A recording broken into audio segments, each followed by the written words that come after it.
Okay, let's look at our second review to help us start to prepare for our final test on circles.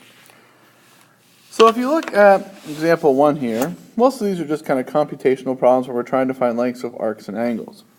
So we're trying to find the measure of this arc here.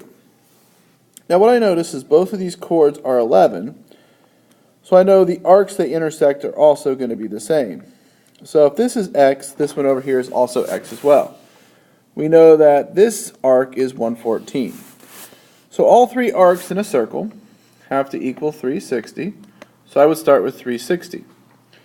So if I start with the 360 and I subtract the one arc which I know being 114,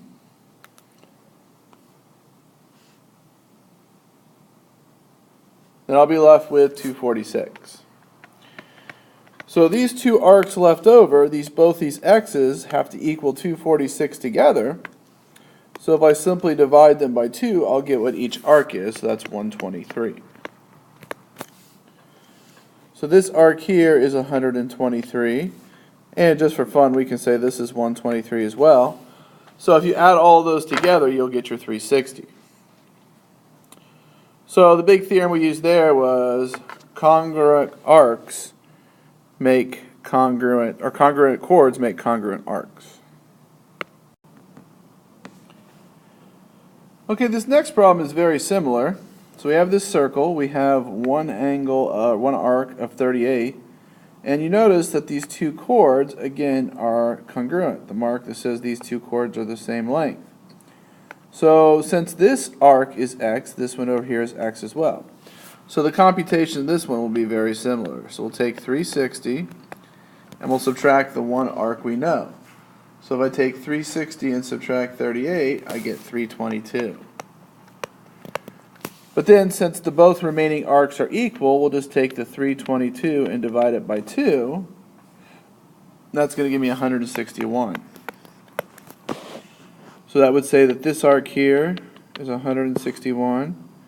And this arc here is 161.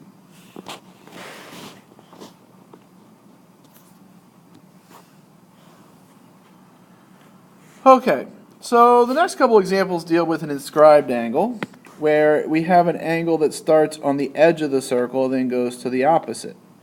Now the idea with an inscribed angle is the arc is going to be double the angle. So the angle, so 2 times the angle will equal the arc if it's inscribed. If it's not inscribed, then it would just be the same.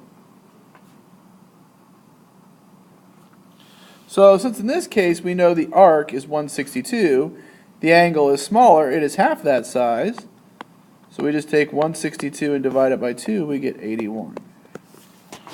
So angle E, or angle DEF, the one there, is going to be 81. The key thing with angles, remember if they start in the center, like if this were say starting in the center and this was 162, then the angle would be exactly the same. But because this one started on the edge and not in the center, it's half. So the arc is double or the angle is half, no matter how you want to think about it.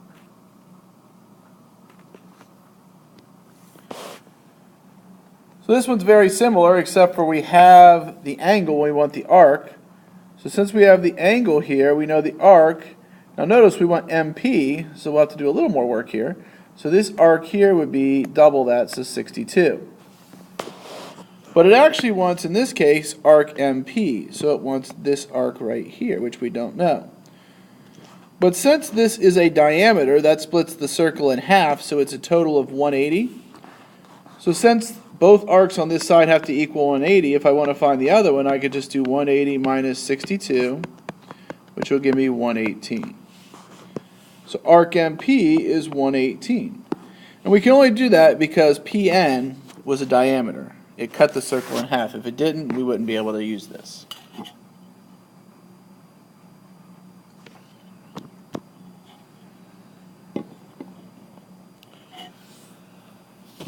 Okay, 5, we have kind of a triangle here, you'll notice.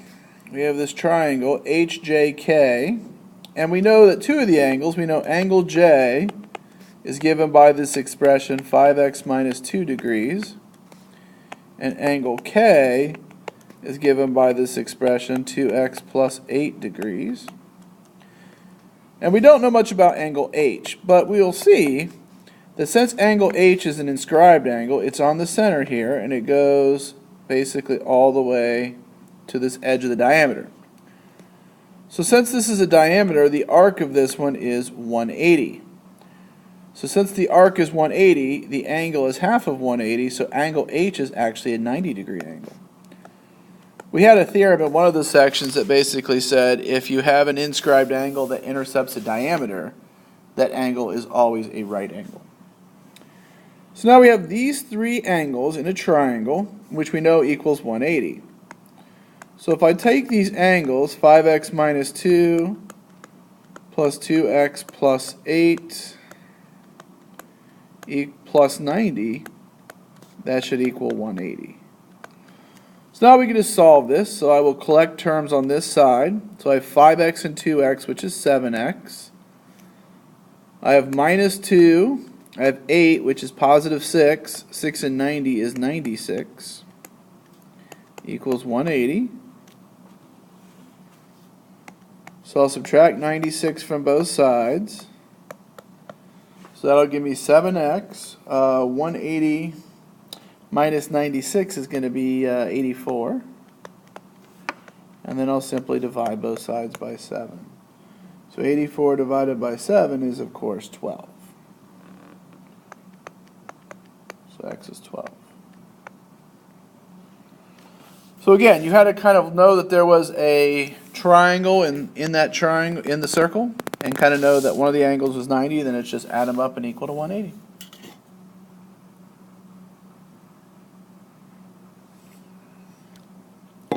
Okay, let's look at example 6. Now this one has an inscribed quadrilateral inside a circle. We had a theorem that said if you have a quadrilateral inside a circle, then opposite angles add to 180. So let's start with the things that have a y. So since these two are across from each other in this quadrilateral that's in a circle, I know those two angles must add to 180. So angle 11y plus angle 7y must equal 180. And then I can just go about solving that like I do any equation. So 11y plus 7y is 18y equals 180. I will divide both sides by 18.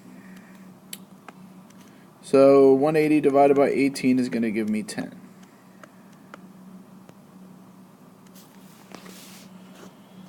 Now we can do a very similar process to find x, because you notice that both things with x are on these sides, so since they're opposite angles in an inscribed quadrilateral, we can do the same thing. So the first angle, 3x minus 5, plus the second angle, which is 3x plus 5, must also equal 180. So if I add the stuff on the left side together, 3x and 3x is 6x. Negative 5 and positive 5 will actually cancel out to 0, equals 180. And so then I'll just simply divide both sides by 6. So 180 divided by 6 is 30. Now, it did not ask me to find these angles, but I certainly could plug them in. I could find what angle U, T, P, and S are in this case. But in this case, we just wanted to find X and Y, so that's what we did.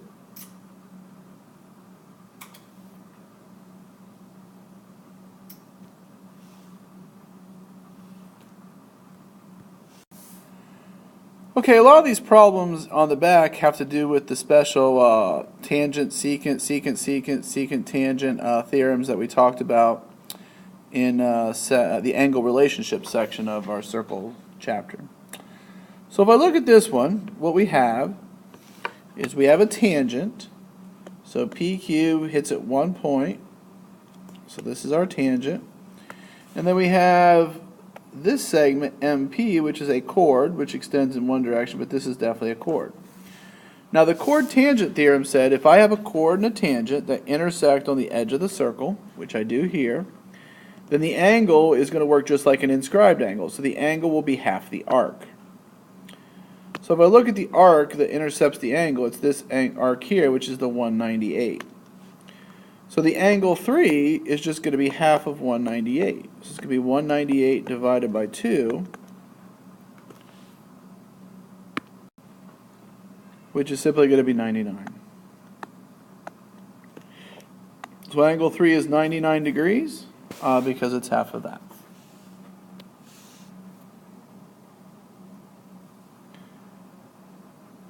All right, the next one we have two chords intersecting, which actually uses the same theory as the secant-secant, because obviously if I extend these out, then same thing happens. Now the key thing is these two secants, or secant tangent, whatever, they meet inside the circle. So you notice they meet on the interior of the circle. So if they meet in the interior of the circle, the angle formed is going to be half of the two arcs added together. So I'm going to add the two arcs together and divide by 2. So this angle here, which is not the one I want, but we'll get there. So this arc and this arc added together divided by 2 will give me that angle. So if I do that, so this in this case we could take 66 plus 50 divided by 2. So that's going to be 116 divided by 2, which is going to be 58. So this angle right here is 58. Now that's fine, but if you notice, we actually want this angle here. We want angle 5. But since EB is a straight line, we know any two angles next to each other on a straight line add to 180. So all I have to do to get angle 5 is I'll just take 180 minus the 58, which will give us 122. So that's angle 5. You know, a lot of problems we could have just wanted the 58 because that's the one that's in between those two arcs, but it doesn't particularly matter.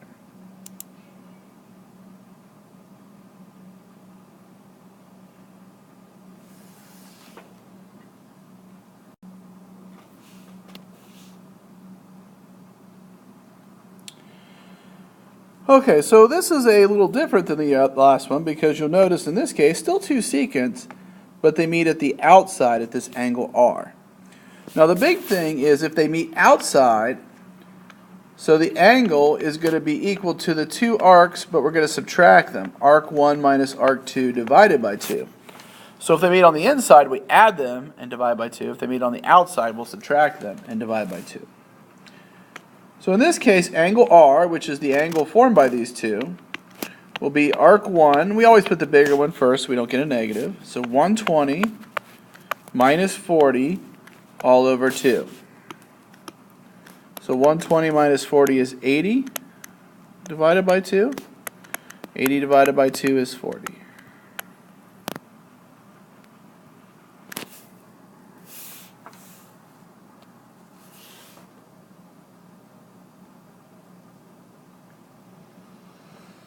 Okay, let's look at number 10. So the same basic principle, we have these two arcs, but you'll notice in this case we have the angle. So the same thing, we have these two arcs. In this case I really don't know either arc. So I have arc 1 and I have arc 2. So we know the angle, 84, is going to equal arc 1 minus arc 2 over 2. But we really don't have much information about these two arcs. But if we think about it, this arc is basically going here, and then the other arc is going the rest of the way. So added together, these two arcs equal 360. So arc 1, let's call arc 1 x. Then arc 2, since they together equal 360, would have to equal 360 minus x. Because those two arcs together equal 360. If two things equal 360, if one of them is x, to find the other one, we would just subtract x to figure out what it is. So I would have 84 equal x minus 360 minus x over 2. So now I have an equation that I can solve. So I would first multiply both sides by 2 to get rid of this 2. So 84 times 2 is 168. So 168 equals x minus 360 plus x. And that's again just distributing the negative sign. So that'll give me 168 equals 2x minus 360. I'll add 360 to both sides. So 2x will equal 528, and then I'll simply divide both sides by 2. So x will be 528 divided by 2, which is 264. Now, to figure out what we just found with this long, kind of daunting equation, let's go back up here. So we said x was arc 1. So that's over here. So this arc over here is... If I wanted to find the smaller arc, dA over there, that's fine. It would just be 360 minus 264, which would be 96. So that would be for arc 2. So two tangents, two secants meeting on the exterior, you're going to subtract the arcs and divide by 2. If they meet on the interior, you'll add and divide by 2.